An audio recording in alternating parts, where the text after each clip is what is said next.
ओम गणपत्याय नमः। श्री गणेशाय नमः। श्री दुर्गा देवी नमः।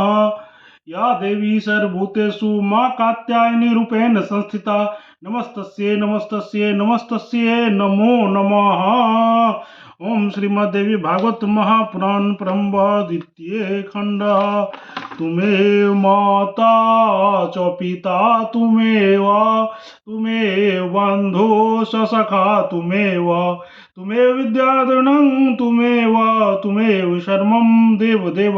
ओम नमः चंडिकाय नमः। ओम श्री दुर्गा दिव्ये नमः। ओम श्री दुर्गाये नमः। ओम श्री दुर्गा दिव्ये नमः। ओम श्री दुर्गाये नमः।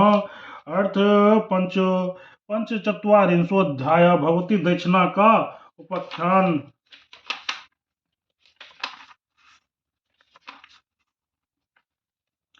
श्री नारायण बोले, हे नारद, मैंने भगवती स्वाहा तथा स्वधा का अत्यंत मधुर तथा कल्याणकारी उपाख्यान बता दिया। अब मैं भगवती दक्षिणा का आख्यान कह रहा हूँ, सावधान होकर सुनिए। प्राचीन काल में गोलक में भगवान श्री कृष्ण की प्रेयसी सुशीला नाम की एक गोपी थी। परम धनमान तथा मनोहर वो गोपी भगवती राधा की प्रधान सखी थी। वो अत्यंत सुंदर, लक्ष्मी की लक्षणों से संपन्न थी, सौभाग्यवती, उज्ज्वल दांतों वाली, परम पतिव्रता, साध्वी, विद्या, गुण तथा रूप में अधिक संपन्न थी। वो विविध कलाओं में निपुण, कोमल अंगों वाली, आकर्षक, कमल नयनी, श्यामा, सुंदर, नितम तथा वक्षस्थल से सुशोभित होती हुई वक्र वृक्षों से घिरी हुई रहती थी। उसका मुखमंडल मंद मुस्कान तथा मुस्कानता से युक्त था, रत्न अलंकारों से सुशोभित थी। उसके शरीर की क्रांति श्वेत चंपा के समान थी। उसके ओष्ठ बिंबा फल के समान रक्त वर्ण वाले थे। मृग के सदृश उसके नेत्र थे। कामनी तथा हंस के समान गति वाले वो काम शास्त्र में निपुण थी। भगवान श्री कृष्ण की प्रिय भावनी वह सुशीला उनके भावों को भली भांति जानती थी तथा उनके भावों से सदा अनुरुक्त रहती थी। रस ज्ञान से परिपूर्ण, रास कीरा की रसिक तथा रसस्व श्री कृष्ण के प्रेम रस हेतु ललायित रहने वाली वो गोपी सुशीला एक बार राधा के सामने भगवान श्री कृष्ण के वाम अंक में बैठ गई। तब मधुसूदन श्री कृष्ण गोपियों में परम श्रेष्ठ राधिका को देखकर भयभीत हो अपना मुख नीचे कर लिया। उस समय कामनी राधा मुख लाल हो गया और उसके नेत्र रक्त कमल के समान हो गए। क्रोध से उसके अंग कांप रहे थे तथा ओठ प्रस्फुरित हो रहे थे। उस राधा को बड़े वेग से जाती देखकर उसने विरोध से अत्यंत डरे हुए भगवान श्री कृष्ण अंतर ध्यान हो गए। कांतिमान, शांत स्वभाव वाले, सतगुण संपन्न तथा सुंदर विग्रह वाले भगवान श्री कृष्ण को अंतरहित हुआ देखकर सुशीला आदि गोपियां भय से कांपने लगी। श्री कृष्ण को अंतर ध्यान हुआ देखकर वह भयभीत लाखों करोड़ों गोपियां भक्ति पूर्वक कंधा झुकाकर दोनों हाथ जोड़कर रक्षा कीजिए से भगवती राधा से बार बार कहने लगी और उस राधा के चरण कमल में भय पूर्वक शरणागत हो गई। हे नारद, वहां 3 लाख करोड़ सुदामादि गोप भी भयभीत होकर राधा के चरण कमलों में शरण में गए। वनुश्री राधा ने अपनी क्रांत श्री कृष्ण को अंतर्ध्यान तथा सहचरी सुशीला को पलायन करते देखकर उन्हें शाप दे दिया कि यदि गोपी का सुशीला आज से गोलक में आएंगी तो वो आते ही भस्मात हो जाएंगी। ऐसा कहकर देवेश्वरी राशेश्वरी राधा रोष पूर्वक रास मंडल में मध्य राशि से भगवान कृष्ण को पुकारने लगी। श्री कृष्ण को समझने देखा राधिका जी विहर से व्याकुल हो गई। उन परम साध्वी को एक क्षण करोड़ों युग के समान प्रतीत होने लगी।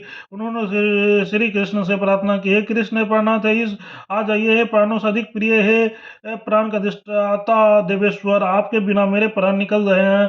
पति के सौभाग्य से स्त्रियों का स्वाभिमान दिन प्रतिदिन बढ़ता रहता है और उन्हें महान सुख प्राप्त होता है।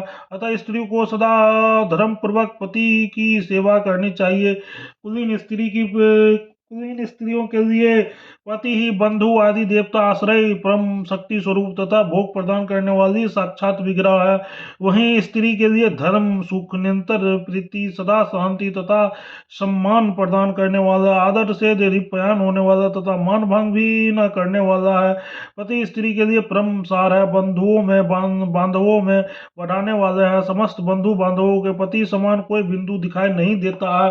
वहीं स्त्री का भरण करने के कारण भर्ता, पालन करने के कारण पति, उनके शरीर का शासक होने के कारण स्वामी तथा उनकी कामनाएं पूर्ण करने के कारण क्रांत कहा जाता है। वो सुख की वृद्धि करने हेतु बंधु, प्रीति प्रदान करने के लिए प्रिय, ऐश्वर्य प्रदान करने के लिए इस प्राण के स्वामी होने से प्राण नायक और रति सुख प्रदान करने के लिए रमन कहा गया है। स्त्रियों के लिए पति से बढ़कर दूसरा कोई प्रिय नहीं है। पति के शुक्र से पुत्र उत्पन्न होता है, इसलिए वो प्रिय होता है। उत्तम कुल में उत्तम स्त्रियों के लिए उनका पति सदा 100 पुत्रों से भी अधिक प्रिय होता है। जो जो असत्य कुल में उत्पन्न स्त्री है वो पति के महत्व को समझने में सर्वथा असमर्थ रहती है। सभी तीर्थों में स्नान, संपूर्ण योगों में दक्षिणायन, पृथ्वी की प्रदक्षिणा, संपूर्ण तप, सभी प्रकार के व्रत और जो महादान आदि है, जो पुण्यप्रद उपवास आदि प्रसिद्ध है, वो गुरु सेवा, विप्र सेवा तथा देव पूजन आदि जो भी शुभ कृत्य है, वे सब पति के चरण की सेवा की 16वीं कला के भी बराबर नहीं है। गुरु, ब्राह्मण और देवता ये सभी की अपेक्षा स्त्री के लिए पति ही श्रेष्ठ है। जिस प्रकार पुरुषों के लिए विद्या का दान देने वाला गुरु श्रेष्ठ होता है, उसी प्रकार कुलीन स्त्रियों के लिए पति श्रेष्ठ है।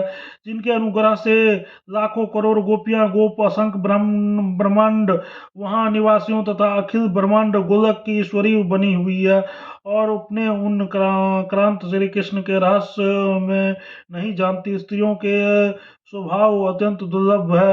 ऐसा कहकर श्री राधा भक्ति पूर्वक श्री कृष्ण का ध्यान करने लगी। विरह से दुखित तथा दीन हुए राधिका प्रेम से कारण रो रही थी। हे नाथ, हे रमन, मुझे दर्शन दीजिए, ऐसा कह ही रही थी।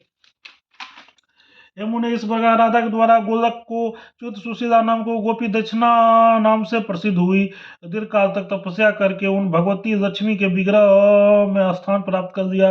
अत्यंत दुष्कर यज्ञ करने पर भी जब देवताओं का यज्ञ फल नहीं प्राप्त हुआ तब वे उदास होकर ब्रह्मा जी के पास गए। देवताओं की प्रार्थना सुनने पर ब्रह्मा जी ने बहुत समय तक भक्तिपूर्वक जगतपति भगवान श्री हरि का ध्यान किया।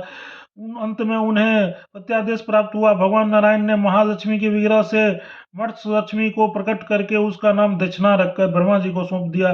ब्रह्मा जी ने वे यज्ञ कार्य की संपन्नता के लिए उस देवी दक्षिणा को यज्ञ पुरुष को समर्पित कर दिया। तब यज्ञ पुरुष ने प्रसन्नता पूर्वक उन देवी दक्षिणा की विधि पर पूजा करके उनकी स्तुति की।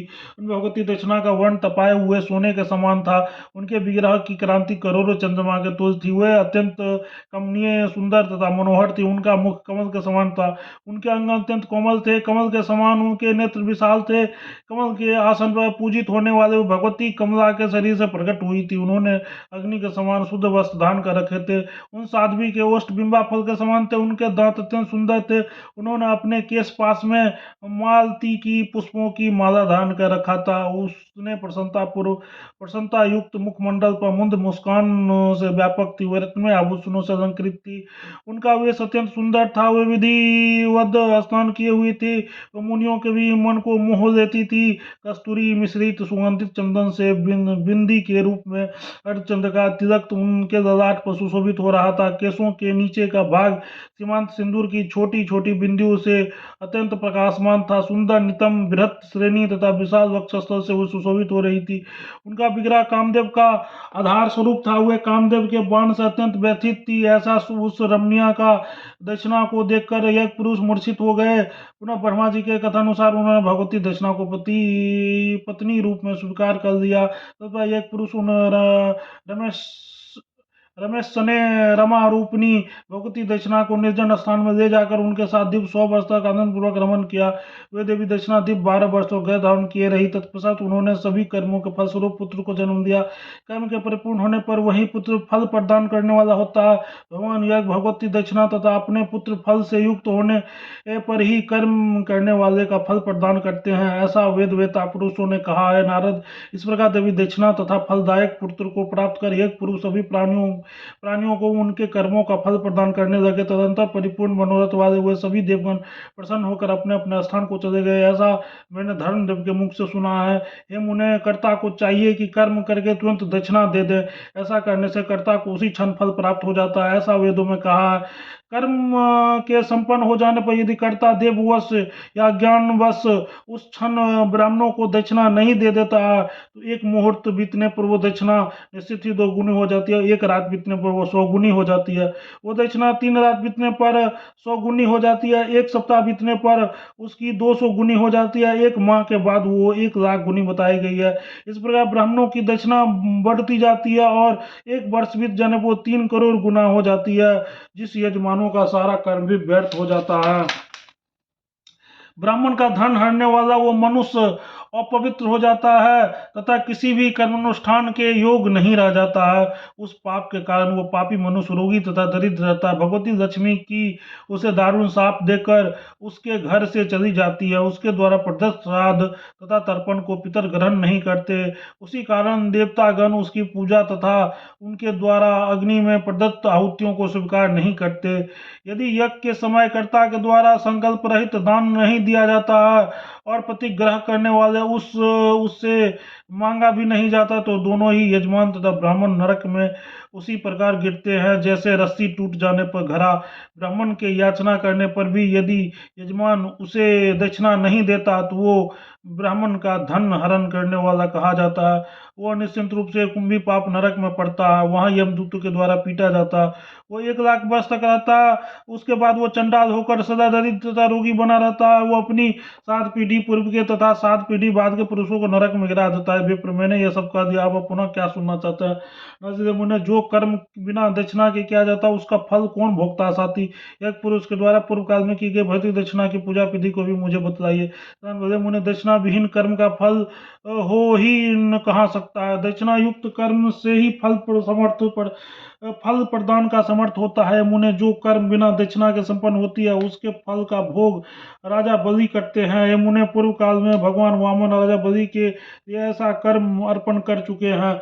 असुरो ये व्यक्ति के द्वारा श्रद्धाहीन होकर दिया गया श्राद्ध, द्रव्य तथा शूद्रापति ब्राह्मणों का पूजा द्रव्य आदि सदाचारहीन विप्रों द्वारा किया गया यज्ञ, अपवित्र व्यक्ति का पूजन और गुरु भक्ति से हीन मनुष्य के कर्म फल को राजा बलि आहार के रूप में ग्रहण करते हैं, इसमें संशय नहीं है। नारद, भगवती दक्षिणा का जो भी ध्यान, स्तुति तथा पूजा विधि का क्रम आदि है वो सब कल शाखाओं में वर्णित है। अब मैं उसे बताऊंगा, ध्यान पूर्वक सुनिए। पूर्व समय में कर्म का फल प्रदान करने में दक्ष उन भगवती दक्षिणा को प्राप्त करके हुए यज्ञ पुरुष काम प्रीत होकर उसके स्वरूप पर मोहित हो गई और उसकी स्तुति करने लगी। यज्ञ बोले, हे महाभागे, तुम पूर्व काल में गोलक की एक गोपी थी और गोपियों में परम श्रेष्ठ कृष्ण तुमसे अधिक प्रेम करते थे और तुम राधा के समान ही उस कृष्ण की प्रिय सखी थी।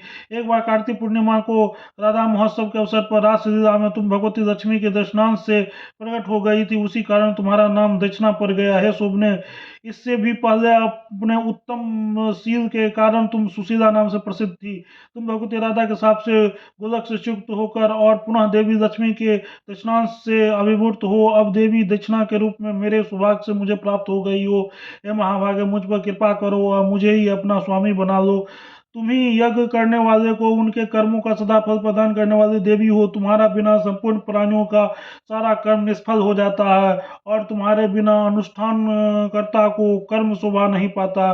वर्मा, विष्णु, महेश, दिक्पाल आदि और भी तुम्हारे बिना प्राणियों का कर्म का फल प्रदान करने में समर्थ नहीं है। वर्मा स्वयं कर्म रूप है, महेश्वर फल रूप है और मैं विष्णु यज्ञ रूप में हूँ और तुम सबका सार रूपा हो। फल प्रदान करने वाले ब्रह्मा गुण रहित प्राप्रकृति तथा स्वयं भगवान श्री कृष्ण के तुम्हारे ही सहयोग से शक्तिमान है। क्रांति जगत जन्म जन्मांतर में तुम ही सदा मेरी शक्ति रही हो। हे वरानने, तुम्हारे साथ रहकर ही मैं सारा कर्म करने में समर्थ हूँ। ऐसा कहकर यज्ञ अधिष्ठात देवता भगवान यज्ञ पुरुष दक्षिणा के रूप समक्ष स्थित हो गए। तब भगवती कमला की कला स्वरूपनी देवी दक्षिणा प्रसन्न हो गई। उन्होंने यज्ञ पुरुष का वर्ण कर लिया। जो मनुष्य यज्ञ के अवसर भगवती दक्षिणा के इस स्तोत्र का पाठ करता है वो संपूर्ण युगों का फल प्राप्त कर लेता है, इसमें संशय नहीं है। रासुई, वाजपेयी, गोमेद, नरमेद, अश्वमेध, लांगल यज्ञ, यश बढ़ाने वाला विष्णु यज्ञ, धन दायक और भूमि देने वाला पूर्त यज्ञ, फल प्रदान करने वाला गजमेघ, लोपूर्ण स्वर्ण यज्ञ, रत्न यज्ञ, त्राम यज्ञ, शिव यज्ञ, रुद्र यज्ञ, इंद्र यज्ञ, बंदूक यज्ञ, विष्टिकारक, वरुण यज्ञ, वेरी मर्दन, कंडक यज्ञ, सूची यज्ञ, धर्म यज्ञ, पाप मोचन यज्ञ, ब्राह्मणी कर्म यज्ञ और कल्याणकारी अम्बा यज्ञ, इन सभी आरंभ में जो व्यक्ति इस सूत्र का पाठ करता है उससे सारा यज्ञ कर निर्विघ्न रूप से अवश्य ही संपन्न हो जाता। यह स्तोत्र मैंने कर दिया। अब आप ध्यान और पूजा विधि से सुने। सालग्राम अथवा कलश पर भगवती दक्षिणा का आवाहन करके विद्वानों को उनकी पूजा करनी चाहिए। उनका ध्यान इस प्रकार है। भगवती लक्ष्मी के दाहिने स्कंद में अभिभूत होने के कारण दक्षिणा नाम से विख्यात हुए देवी साक्षात कमला की कला है। सभी कर्मों में अत्यंत प्रवीण हूँ, संपूर्ण कलाओं में फल प्रदान करने वाली है। भगवान विष्णु की शक्ति स्वरूपा है, सबकी वंदनीय तथा पूजनीय, मंगलमयी, शुद्धदायिनी, शुद्ध स्वरूपिणी, शोभनशील, शुभदायिनी ऐसी देवी की मैं आराधना करता हूँ। हे नारद, इस प्रकार ध्यान करके विद्वान पुरुषों को मूल मंत्र से इस वरदायिनी देवी की पूजा करनी चाहिए। वेदोक्त मंत्र के द्वारा देवी दक्षिणा के पाद आदि अर्पण करके ओम श्रीं ह्रीं क्लीं दक्षिणाये स्वाहा इन मूल मंत्र से बुद्धिमान व्यक्ति को सभी प्राणियों के द्वारा पूजित दक्षिणा की भक्ति पूर्वक विधिवत पूजा करनी चाहिए। हे ब्राह्मण, इस प्रकार मैंने भगवती दक्षिणा का यह आख्यान आपसे कह दिया। यह सुख, प्रीति तथा संपूर्ण कर्मों का फल प्रदान करने वाला पृथ्वी तल पर भारतवर्ष में जो मनुष्य सावधान होकर देवी दक्षिणा के इस आख्यान का श्रवण करता है उसका कोई भी कार्य पूर्ण नहीं रहता। पुत्रहीन व्यक्ति गुणी पुत्र तथा भार्याहीन पुरुष परम सुंदर तथा सुशील पत्नी प्राप्त कर लेता। साथ ही वह सुंदर पुत्रवती, विनम्र प्रिय भाषणी पतिव्रता, पवित्र तथा कुलीन श्रेष्ठ पुत्रवधू भी प्राप्त कर लेता और विद्याहीन विद्या प्राप्त कर लेता तथा धनहीन धन पा जाता है। भूमिहीन व्यक्ति को भूमि उपलब्ध हो जाता है और संतानहीन व्यक्ति सनातन प्राप्त कर लेता है। संकट, बंधु विच्छिन्न, विपत्ति तथा बंधनों में स्थित 1 महीने तक इस आख्यान का श्रवण करने से मनुष्य इससे मुक्त हो जाता है, इसमें संशय नहीं है। इति श्रीमद् भागवत महापुराण संहिता नारायण नर संवादे दक्षिणोपाख्यान नामक 4 अध्याय। ओम तत्सत। प्रेम से